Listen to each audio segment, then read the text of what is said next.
Binabalak ngayon ni Senator Risa Hontiveros na paimbestigahan sa Senado ang umunoy gentleman's agreement ni dating Pangulong Rodrigo Duterte at Chinese President Xi Jinping. Ayon sa Senador na kilalang anti-Duterte, treasonous o kataksilan ng umunoy kasunduan ng dalawang lider dahil mistulang isinuko ni Duterte ang soberanya ng Pilipinas sa China. Para naman sa dating tagapagsalita ni Duterte na si Attorney Harry Roque, wala talagang alam sa batas si Hontiveros sa paggamit ito ng salitang treasonous.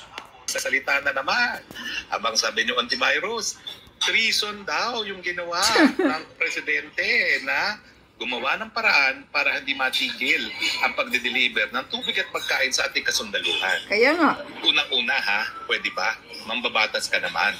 Hindi naman requirement na ikaw ay abogado para maging mambabatas. Pero dahil ikaw ay tinanggap mo yung trabaho niyan at kinuha mo yan, no? At hiningi mo ang mandato ng taong bayan, dapat naman alam mo kung anong batas.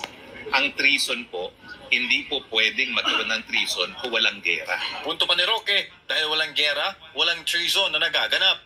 Bagay na dapat daw alam ni Hontiveros bago magpasikat.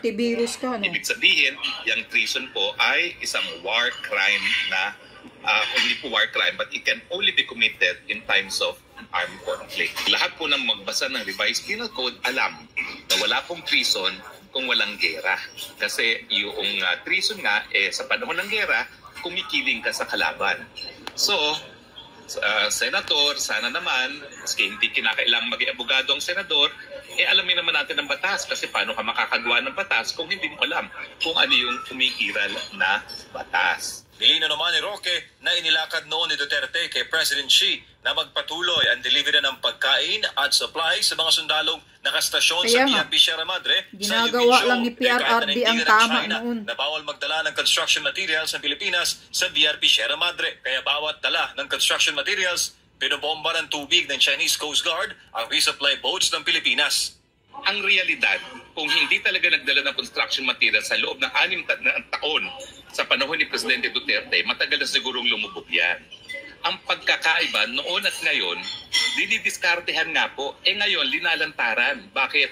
Kasi nga, gusto nilang uminit dahil ang buong akala nila, re-race back sa atin mga Amerikano. Naniniwala naman si Attorney Roque na hindi papasok sa gera ang Amerika para sa atin. Correct. Lalo pat nagkausap kamakailan sina President Xi at US President Joe Biden. Ngayon pa sila para makipaggera dahil lang sa isang bulok na barko sa Pilipinas. Naku naman po, gumising kayo sa katotohanan. Hindi naman po tayo ganun ka-importante sa mata ng mga Amerika. Hindi po nila gagerahin yung bansa na numero 1 trading partner nila at numero 1 investor nila at numero 1 pinagkakautangan nila. Yan po katotohanan. Correct. Para sa Diyos sa Pilipinas.